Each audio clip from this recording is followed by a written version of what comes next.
আক্তার জীবন, আপনাকে আমাদের অনুষ্ঠানে স্বাগত জানাচ্ছি। আশা করি আপনি ভালো আছেন। আক্তার ভাই, যে কথাটা আমি একটু লম্বা ভূমিকায় দিলাম, আহ, মোটামুটি আমার যে মূল্যায়নটা সে ব্যাপারে আপনার মতামত আমরা জানতে চাইবো। আসলে কি দেশে একটা নির্বাচনে হাওয়া বইছে? সে হাওয়া কি আপনি টের পাচ্ছেন? ধন্যবাদ মাসুল কামাল ভাই। ধন্যবাদ, আপনার মাধ্যমে আপনার অগণিত দর্শক দেখে তাদের সবাইকে সালাম জানাই। সব ভালো থাকবেন। দেখেন, আমি যদি কোনো জিনিস আপনি আমার কাছে চান, আমি যদি দিতে চাই, তাহলে কিন্তু আমি সরাসরি বলবো হ্যাঁ বা না। আর যদি আমি দিব না কিন্তু আপনাকে আবার নাও করব না, তাহলে আমি বিভিন্ন বিবরের এটাকে সময় কালক্ষেপণ করব, বিভিন্ন কথা বলবো। আজকে আপনি কি কারণে, কোন যুক্তিতে ডক্টর ইউনূস সরকার সাহেবের কাছে নির্বাচন প্রত্যাশা করেন? রাজনীতি একটা সিম্পল জিনিস বোঝার চেষ্টা করেন। যে ভদ্রলোককে আমরা আগেও বহুবার তত্ত্বাবধায়ক সরকারের দায়িত্ব নেওয়ার জন্য বলা হয়েছে, যখন 3 মাস ব্যাপী ছিল তখনও উনি আসেন নাই, যখন 2 মাসে 2 বছরের তত্ত্বাবধায়ক সরকার করা হলো তখনও তিনি আসেন নাই। উনাকে বলা তখন উনি বলেছিলেন যে 5 বছরের হইলে উনি আসবেন। তখন ওনার বয়স আরো কম ছিল, ওনার কর্মক্ষমতা আরো বেশি ছিল। যাই হোক, অনেক ভালো হতো, কিন্তু এইবার উনি হঠাৎ করে চলে আসলেন কেন? তিনি কিন্তু জুলাই মাসে বাংলাদেশে ছিলেন। এই জুলাই বিপ্লবের সময় কিন্তু উনি আদালতে হাজিরা দিয়েছেন, এবং আদালতে হাজিরা দিয়ে 4 তলা 5 তলা এই 85 বছর বয়সের বৃদ্ধ শেখ হাসিনা হাঁটাইয়া 5 তলায় উঠাইছে। কেউ কিন্তু প্রতিবাদ করে নাই, সাধারণ মানুষের মতো উনি 5 তলায় উঠেছেন, সেখান থেকে নেমে গিয়েছেন। তারপরে উনি দেশ থেকে চলে গেছেন, অর্থাৎ শেখ হাসিনাও তাকে কোনো রকম সমস্যা সৃষ্টি করে নাই। 5ই আগস্টে যখন আপনারা জানেন সরকার পতন যখন হয়ে গেল, দুপুরবেলা 11টার পরে শেখ হাসিনা চলে গেলেন, তখন সেনা প্রধান যখন বললেন যে আমি দেশের দায়িত্ব নিয়ে নিয়েছি, কথাটা মনে আছে কিনা জানেন? যে আমি দায়িত্ব নিয়েছি, এখন একটা সরকার গঠিত হবে, আমি সবার সঙ্গে আলোচনা করতেছি, আপনারা আমাকে সময় দেন, ধৈর্য ধরেন, আর একটা কথা বলেছিলেন যে আপনারা আমার উপর আস্থা রাখেন। আস্থা রাখেন। তো সেখান থেকে আমরা পরে আসিফ মাহমুদের কাছে যে তথ্যটা পাই, যে তারা যখন গিয়ে ওই কাছে ইয়ার অফিসে গিয়ে, এপি না এএফপির অফিসে গিয়ে ওই শামসুল আলমের অফিসে গিয়ে দেখা করলো, সেখানে গিয়ে দেখা করার পরে তারা বললো যে না, তারা ওই ক্যান্টনমেন্টে যাবে না, সেনানিবাসে যাবে না, তারা সরকার আলাদা গঠন করবে। তখন তাদের মধ্যে একটা ঐক্য আলোচিত হয়, এবং সেখানে ডক্টর ইউনূস সাহেবের নাম আসে। এবং ইউনূস সাহেবের নাম আসাতে সেনা প্রধান নাকি বুকে পাথর চাপা দিয়া সেই নামটা অ্যাকসেপ্ট করেছে, সেটাও আমরা ইতিহাস থেকে জানছি। অর্থাৎ আসিফ মাহমুদের কাছ থেকে জেনেছি, এটি আছে ইতিহাস। তাহলে পাথর চাপা দিয়ে যে সরকারকে মেনে নেওয়া হলো, সেই সরকার নিশ্চয়ই, তখনই বলেছিলাম আমি, আমার যদি আমার ফেসবুকের লেখাগুলো আপনাকে আমি বলবো, পরে দেখতে পারি, সময় হবে বা বললে পাঠাতে পারি। বলছিলাম এই সরকার তো নির্বাচিত আসে নাই, এই সরকার আসছে অন্তর্বর্তীকালীন সরকার, অর্থাৎ এই সরকার দেশটাকে হাসিনা বিরোধী মানুষগুলোকে ঐক্যবদ্ধ করে দেশটাকে ভালোর দিকে নিয়ে যাবে, এবং যতদিন প্রয়োজন পড়ে ততদিন উনি থাকবেন। নির্বাচন দেওয়া ওনার দায়িত্ব নয়। আমি এখনো মনে করি ডক্টর ইউনূস সাহেবের নির্বাচন দেওয়ার দায়িত্ব নয়, এবং সেই ম্যান্ডেট নিয়েও তিনি আসেন নাই। কিন্তু উনি যে কোনো কারণে হোক বিপ্লবী সরকার গঠন না করে উনি চলে গেলেন নির্বাচিত, চলে গেলেন সাংবিধানিক সরকারের দিকে, এবং সাংবিধানিক সরকার গঠন করার পরে উনি নিজের গেরা কলে নিজে পড়ে গেলেন। উনি হাইকোর্ট দিয়ে বক্তব্য দেওয়ালেন যে এটা বৈধ। আসিফ নজরুল সাহেব হাইকোর্ট থেকে নিয়ে আসছেন, পরবর্তী আমরা দেখতে পেলাম যে হাইকোর্টের বিচারকরা তখন সেনানিবাসে পালিয়েছিল, তারা কোর্টেও ছিল না। সেটাও আমরা ইতিহাস থেকে জানলাম। তো কাজে আজকে এই 1টি বছর হয়ে গেল, 6 মাসে তো আপনারা দেখছেন যে কি আলোচনা হয়েছে। আহ সমন্বয় কি বলে ওটা, ঐক্যমত্য করার জন্য জাতির মধ্যে কি আলোচনা হয়েছে আমরা দেখেন। কিভাবে সম্পদ সময়ের অপচয় করা হয়েছে, রাষ্ট্র সম্পদ অপচয় করা হয়েছে। এখন পর্যন্ত কোনো অশ্বডিম্ব ছাড়া কিছু প্রশ্ন করতে পারে নাই। আজকে দুটি ছাত্র সংগঠন, একটি ছাত্র সংগঠনের বিশাল সমাবেশ হয়েছে, এবং পাশাপাশি এনসিপি পুরা দলীয় সংগঠন করেছে। এবার এনসিপি কে বলা হচ্ছে তারুণ্যের দল। আজকে বিএনপি রাজনীতিটা দেখেন কত মেচুর পলিটিক্স বিএনপি আজকে করেছে।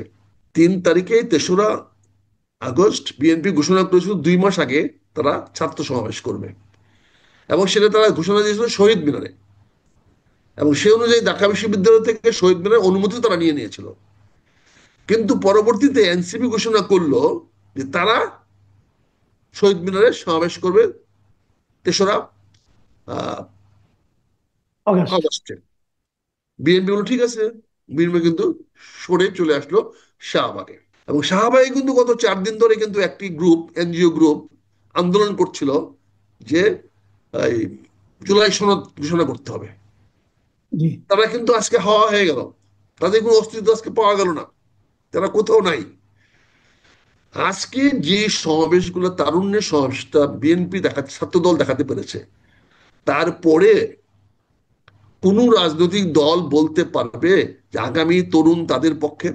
এবং তারেক রহমান সে উদাত্ত আহ্বান যে জানিয়েছে যে যারা গত, এই তরুণ যারা ভোট দিতে পারে নাই, তাদের প্রথম ভোট হোক বিএনপিতে ধানের শীষে। এই যে আহ্বানটা, এই আহ্বানটা যাদের উদ্দেশ্যে জানিয়েছে তারা যে বাংলাদেশের বিশাল তরুণ, এটা তো আজকে প্রমাণিত হয়ে গেছে। আজকে আপনি আমাকে প্রশ্ন করেছেন নির্বাচনের ব্যাপারে, ভাই আমার গা ছমছম করছে। আজকের যে অবস্থানটা, তাতে আমার কাছে কোনো অবস্থাতে ভালো মনে হচ্ছে না। কেন কেন ভালো না মনে না হওয়ার কি আমার কারণ? কাছে বিশাল অশনি সংকট দেখা দিচ্ছে। তারপরে আবার সরকার ঘোষণা করেছে 5 তারিখে সংসদের দক্ষিণ প্লাজায় তারা ঘোষণা করবে। দক্ষিণ প্লাজায় কিন্তু এতকাল জানাজা হয়ে আসতেছিল। আপনি যদি খেয়াল করে দেখেন, যত বাংলাদেশের যত বড় বড় রাজন্যবর্দের জানাজা হয়েছে, সব জি। কিন্তু দক্ষিণ প্লাজায় হয়েছে। হুম। পরবর্তী শারমিন আক্তার বা শারমিন কি স্পিকার, ইনি এটাকে হুম। ঈদগাহ বানিয়েছিল, ঈদের জামাতে জাগো বানিয়েছিল। এখন এটাকে আপনি আজকে জুলাই সনদ ঘোষণা করার স্থান করতে যাচ্ছেন, যেখানে আপনার লক্ষ্যটা হলো বর্তমান প্রচলিত সংবিধান বাতিল করবেন। সংবিধান বাতিল করবেন কোথায় দাঁড়িয়ে?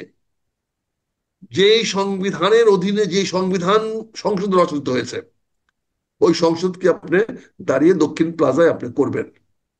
এই দক্ষিণ প্লাজার বিশাল সামনে, ওখানে যদি আপনি একটা সিটিং অ্যারেঞ্জমেন্ট করে লোক আনতে চান, তাহলে কি পরিমাণ লোক আপনাকে আনতে হবে? আর যদি স্বতঃস্ফূর্ত জনতা আনতে চান, তাহলে আরো কত বেশি লোক লাগবে? তারপরে আপনি সকাল 11টা থেকে আপনি দিয়েছেন গান বাজনার আসর, একটা জাতীয় সমস্যার সমাধানের জন্য আপনি দিয়েছেন একটা গান বাজনার আসর। 5 তারিখে আপনি ওখানে সকাল 11টা থেকে গান বাজনা শুরু করবেন সাংস্কৃতিক মন্ত্রণালয়ে। আজকে আবার দেখলাম আপনার 16টি ট্রেন দিয়ে বিভিন্ন জায়গা থেকে মানুষ আনবেন। তার জন্য নাকি 60 না 70 লক্ষ টাকা বাজেট করেছেন সেই মন্ত্রণালয় থেকে, মুক্তিযুদ্ধ মন্ত্রণালয় থেকে দেওয়া হয়। তাহলে এগুলো কিসের আলামত? তার মানে তো নির্বাচন আপনি দিবেন না। তা আপনি যখন নির্বাচন দিবেন না, আমি কেন আমার গা ছিমছিম করছে? তাহলে গৃহযুদ্ধটা আপনি এড়াবেন কেমনে?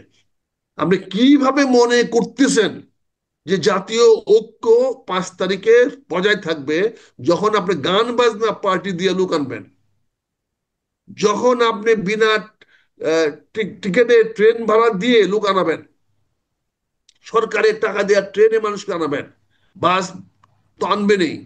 তাহলে এই সমস্ত বিনা পয়সার লোক আনায়ে আপনি তাদের সামনে যদি ঘোষণা করেন, নির্বাচনের তারিখ ঘোষণা না করেন, তাহলে আপনি কি ওই সভা থেকে বেরিয়ে যেতে পারবেন? আমার তো মনে হয় না, যদি বৃহত্তর রাজনৈতিক দল যদি ওই সমাবেশে সহায়তা করে। কারণ আপনি দেখেছেন আজকে আমার এনসিবি ছেলেদের সঙ্গে কিভাবে বিট্রে করা হয়েছে, কিভাবে তাদেরকে বিশ্বাসঘাতকতা করা হয়েছে, কিভাবে আজকে তাদের মিটিংটাকে ফ্লপ করে দেওয়া হয়েছে, আপনি দেখতে পাচ্ছেন না, নিশ্চয়ই। এনসিপির মিটিং যদি ফ্লপ হয়ে থাকে, এর দায় আপনি মানে সরকারকে কেন দেবেন? এর দায়িত্ব এনসিপি কে নিতে হবে। কেন এনসিপি নেবে? এনসিপি কিন্তু এই পথে নামাইছে কে? এনসিপি কে সকল কিছু সাহায্য সহযোগিতা করা আশ্বাস অঙ্গীকার কে দিয়েছে? এই সরকার। তাহলে আজকে ট্রেন দিল না কেন? আজকে সারা বাংলাদেশ থেকে লোক দিল না কেন? আজকে সরকার এখানে নেগোসিয়েট করে ছাত্র দলকে সভাটা আজকে বাতিল করালো না কেন? যদি তারা এনসিপির প্রতি যদি আস্থাশীল হতো, এনসিপি যদি প্রতি তাদের যদি ন্যূনতম যদি স্নেহ ভালোবাসা থাকতো, তাহলে আজকে তো সরকারের উচিত ছিল যে যে আপনি 3 তারিখের সভাটা বিএনপি কে বলা যে আপনি 5 তারিখে নিয়ে আসেন, আমরা আপনাদের সঙ্গে থাকবো। আপনি ছাত্র দলকে নিয়ে আসেন, শুধু আপনি সবাইকে নিয়ে সোহরাওয়ার্দীতে চলে আসেন। আমরা তো ঐক্যমতে করতে যাচ্ছি, আমরা তো ঐক্যমতে পৌঁছে গেছি। আমাদের সবাই দল মিলে আমরা ঐক্যমত করবই। তা না, আমরা কিন্তু আজকে আমার এনসিপিতে। কথা হলো কি, এনসিপি নিজ দায়িত্বে একটা মিটিং ডেকেছে, তারা তাদের ইশতেহার ঘোষণা করবে। সেখানে লোক আনার অথবা লোক আনার জন্য অনুকূল পরিবেশ তৈরি আসুক, করার দায়িত্ব আসুক, সরকারের কেন হবে? আসুক কামাল ভাই, এনসিপিটা 3 তারিখের সেন্টিমেন্ট, 3 তারিখের emotion, 100% emotion of NCP, 100% NCP of the আমাদের যারা এই মানে কি বলে বৈষম্য ছাত্র আন্দোলন করেছিল, তারাই কিন্তু 3 তারিখে এই রাইট। শহীদ মিনারে দাঁড়িয়ে ঘোষণা করেছিল এই সরকারকে পতন করতে হবে, সরকারের পদত্যাগ দাবি করেছিল, ওরাই করেছিল, এটা কিন্তু অন্য কেউ আগে রাইট। করে নাই। কাজে এটা তো তাদের দিন। 3রা আগস্টটা ডেডিকেটেড হইতে হবে শুধুমাত্র বৈষম্য ছাত্র আন্দোলনের জন্য। সেই বৈষম্য ছাত্র আন্দোলনটাকে ডক্টর ইউনূস সাহেব অত্যন্ত মেটিকুলাসলি এটাকে এনসিপিতে রূপান্তরিত করেছে। এটা ডক্টর ইউনূস সাহেবের সফলতা, সার্থকতা। উনি বৈষম্য ছাত্র আন্দোলনের প্ল্যাটফর্মটা ভেঙে দিয়ে, ধ্বংস করে দিয়ে উনি এটাকে এনসিপিতে নিয়ে গেছেন। তো উনি যখন এনসিপি কে নিয়ে আসছে, আজকে 3 আগস্টটা তো অন্য কারোর সঙ্গে শেয়ার করার কথা না। আজকে 3 আগস্টের বিষয়টা তো একমাত্র এনসিপির। এখানে কেন ছাত্র দলের সভা দিলেন? তার মানে আপনি বেইমানি কার সঙ্গে করলেন? বিশ্বাসঘাতকতা তো কার সঙ্গে করলো এই সরকার? সরকার তো এনসিপি ধ্বংস করে দিল। তার মানে এনসিপি আপনি বলতে চাচ্ছেন এগুলিও সেই মেটিকুলাস ডিজাইনের পার্ট? অবশ্যই। আপনি এনসিপি কে ধ্বংস না করলে আপনি বিএনপির সঙ্গে কি করে আঘাত করবেন? কি করে বিএনপি কে নির্বাচনটাকে ডেটটাকে পিছাবেন? কারণ তাদের বক্তব্য তো, এনসিপি বক্তব্য তো পরিষ্কার বলে দিয়েছে যে তাদের কতগুলো দাবি পূরণ না হওয়া পর্যন্ত দেশে নির্বাচন হতে পারবে না। তাহলে আজকে আপনি যে এনসিপি কে যে আজকে যেভাবে আপনি জনগণের সামনে ছোট করলেন, এনসিপি আজকে 24 দফা রাজনৈতিক একটা কর্মসূচিতে হলো, সেটা তার দলীয় কর্মসূচি, এটা জাতীয় কর্মসূচি নয়। আজকে যে 24 দফা জুলাই সনদ বলেন না জুলাই, সেটা তো সে বলেছে আমি করব করব করব করব, সেটা কোথাও বলে নাই করতে হবে, কোথাও বলে নাই যে এটাকে করতে হবে, পালন করতে হবে। সে তো সব জায়গায় 24টা পয়েন্টেরই শেষে বলেছে, প্রতিটা সেন্টেন্স শেষ করেছে করব, আমরা করব, আমরা করব, আমরা করব। তো তুমি করবে কোথায় বসে? তোমার বাড়িতে বসা? বাংলাদেশের জনগণকে তোমাকে দায়িত্ব দিয়েছে এগুলো করার জন্য। না, তারা হয়তো ভাবছে তারা ক্ষমতায় যেই করবে। তাহলে ক্ষমতা যাবে কেমনে? তাহলে সেটা তো পরিষ্কার করতে হবে। তারা তো ক্ষমতায়, তাহলে বলতে হবে কমিউনিস্টদের মতো বিপ্লব করতে হবে। আমি তো সেটাই বলেছিলাম, তাহলে তাদের বিপ্লবী সরকার হওয়া দরকার ছিল। তারা তো সেই বিপ্লবটা ডক্টর ইউনূস সাহেবের হাতে তুলে দিলেন। তাদের যে জয়টা, তাদের যে বিপ্লবটা, সেই বিপ্লবটা ডক্টর ইউনূস সাহেবের হাতে ঢাকা বিমানবন্দরে, শাহজালাল বিমানবন্দরে গিয়ে, ওখানে গিয়ে ভিআইপি রুমে উঠে দিয়ে আসলেন। তারপরের থেকে তো তাদের এখন দায়িত্ব নাই, এবং তাদের সঙ্গে যে চরম বিশ্বাসঘাতকতা করা হয়েছে, তারপর এই যে বললেন যে গাছ, কেন এই কথাগুলো যদি বলতে গিয়ে আজকে বলেন, এটা এটা ডাইমেনশন চিন্তা করে কথাগুলা। এটা কি বিশ্বাসঘাতকতা করা হয় নাই? এই এনসিপি কে আজকে ধ্বংস করে দেওয়া হয় নাই? না হলে এনসিপি কে বলতো তোমরা আজকে করো না, অভিমান করে বসে থাকো যে আমাদের এই বিপ্লব চিন্তা হয়ে গেছে। আজকে এনসিপি কে এটা এই কথাটা বলে তা আপনি এনসিপির পক্ষে থাকলেন না। না থেকে আবার 5 তারিখে আহ্বান জানালেন জনগণকে আসতে, এবং সেখানে বিএনপি জামাত সবাইকে আহ্বান জানিয়েছেন, সবাইকে নিয়ে আপনি দস্তখত করবেন। কি দস্তখত করবেন সেটা এখনো ফাইনাল হয় নাই।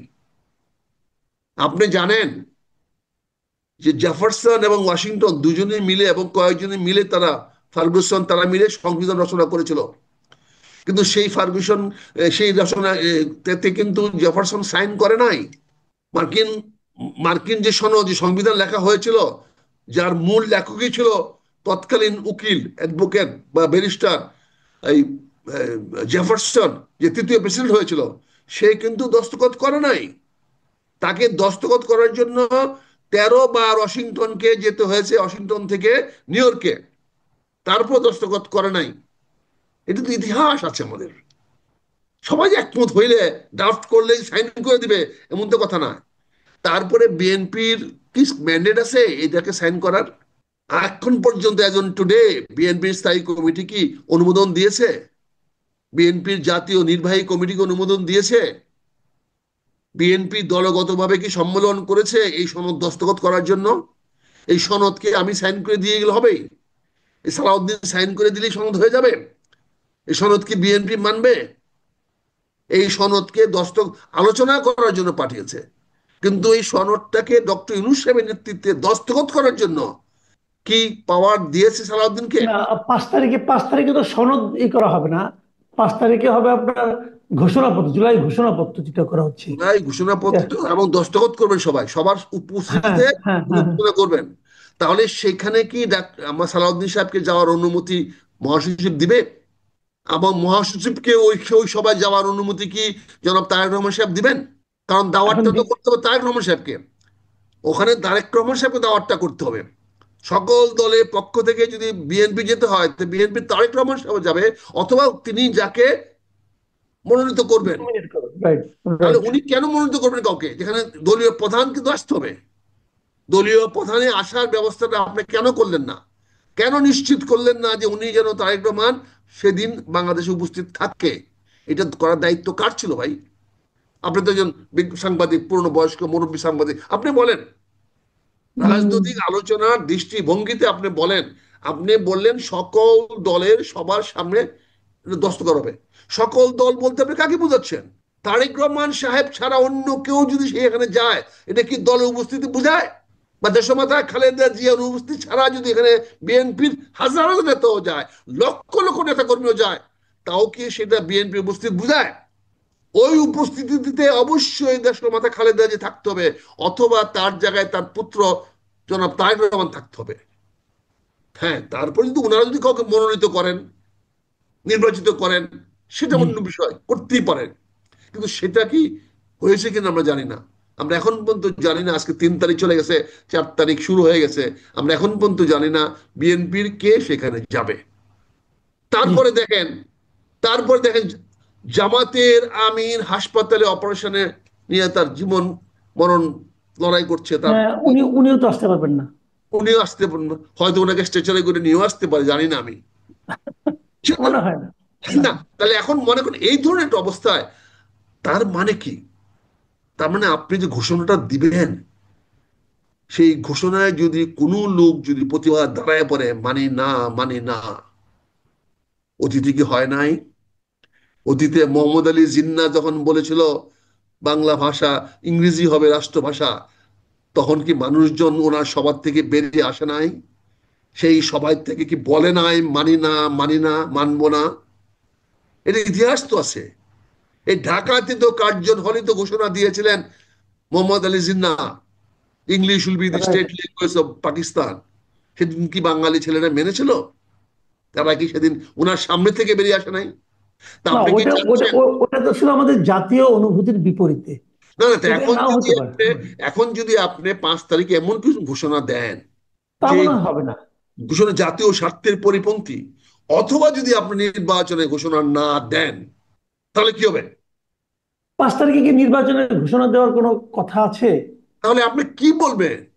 আপনি কেবল আপনি কেবল পাঁচ নির্বাচনে তারিখে না। ঘোষণা দেবেন না, তাহলে মানে আপনি আগামী বছর 1 বছর থাকবেন কিভাবে? কি বৈধতার বলে? বিপ্লব তো নাই। বিপ্লব তো আপনি ধ্বংস করে দিয়েছেন আজকে। তারা হয়তো হাসিনার পলায়নটাকে উদযাপন করবে, এটা হতে পারে ওই বর্ষপূর্তি। বাট সেটা তো হাসিনা উইল বি অনার্ড। হাসিনার পলায়নে পূর্তি যদি পালন করেন, তাহলে হিরোকে, হিরোকে জনগণ বলেন। হিরো। জনগণ তারা জনগণ হাসিনাকে হিরো সরাতে কোথায়? পেরেছিল। জনগণ হিরো কোথায়? আমরা এই বাংলাদেশের হিন্দুরা ওই কি বলে দুর্গা পূজা করে, আর শ্রীলঙ্কার হিন্দুরা ওরা রাবণ পূজা করে। বুঝতে পারছেন না হুম, পার্থক্যটা হুম। কোথায়? শ্রীলঙ্কার লোকেরা রাবণ পূজা করে, আর আমাদের দেশের লোকেরা, হিন্দুরা দুর্গা পূজা করে। তা আপনি এখানে শেখ হাসিনাকে তো, তাহলে প্রথম কথা কে আসবে? শেখ হাসিনাকে নিয়ে আসতো, আপনি ভিলেন হিসেবে নিয়ে আসবেন, কিন্তু তার মূল চরিত্রটা তাহলে কার হচ্ছে হুম। বলেন? তাহলে সেই জি। মূল চরিত্রে তো শেখ হাসিনার বক্তব্য চলে আসবে এখানে। কি কারণে, কি প্রেক্ষাপটে এই সরকার আসছে? তার মানে শেখ হাসিনার ব্যর্থতা ধরে আপনি আসছেন। এখন যদি কেউ বলে যে শেখ হাসিনাকে মেটিকুলাসলি ব্যর্থ করানো হয়েছে, মেটিকুলাসলি তাকে এরকম নির্মম করা হয়েছে, মেটিকুলাসকে তাকে দিয়ে ছাত্র দিকে হত্যা করানো হয়েছে, যাতে এই সরকার ক্ষমতায় আসতে পারে, আপনি কি এই জি। পারসেপশনে উড়াইতে পারবেন? এই না। ডিরেকশনে উড়াইতে পারবেন? আপনি হোশিয়া করতে পারবেন? লজিক্যালি কি এটাই। আপনি এটাকে বলতে পারবেন যে লজিক্যাল না? এটা যুক্তিপূর্ণ বক্তব্য না। অনেক কারণ ধন্যবাদ, অনেক ধন্যবাদ মেজর মোশাররফ আখতারুজ্জামান। আপনি আসলে এমন ভাবে কথা বলেন যে আপনাকে মাঝখানে থামানো খুব কঠিন হয়ে যায়, কারণ বলেন কথাগুলি প্লিজ। একটার সঙ্গে আরেকটা এমন ভাবে সংযুক্ত থাকে। আপনি লজিক দিয়ে কথা বলেন, যে কারণে এখানে আসলে মানে মাঝখানে এই থামানোটা খুবই কঠিন। তারপরে আমার মনে হয় দর্শকরা এটা এনজয় করেন আপনার কথা। আপনার দর্শকরা, আমি আমার এখানেও দেখেছি, অনেকেই আপনার খুবই মানে ভক্ত হয়ে গেছেন এরই মধ্যে, থ্যাংক ইউ, যে আপনি শুক্রিয়া, খুব আপনারা ভালো আমাকে বলেন। সুযোগ দিয়েছেন। আমার মনে হয় সেই দর্শকটা এবার আবার খুশি হবে আপনাকে পেয়েছেন। আগামীতে ইনশাল্লাহ আপনাকে আবার আমরা যদি পাই, আপনি যদি সময় দিতে পারেন, আমরা খুব আনন্দিত হব। প্রিয় দর্শক, আপনারা শুনলেন আপনাদের প্রিয় মেজর মোশাররফ আখতারুজ্জামানের বক্তব্য। উনি অনেক বিষয়ে কথা বলেছেন, যা নাকি আমার কাছে সম্পূর্ণ নতুন একটা মানে আপনার অ্যাঙ্গেল থেকে কথা বলেছেন বলে আমার কাছে মনে হয়েছে। আপনাদের কাছে কেমন লাগলো আপনারা আমাদের এখানে কমেন্টে লিখে জানান। আপনারা ভালো থাকবেন। এখন এই পর্যন্তই। আল্লাহ হাফেজ।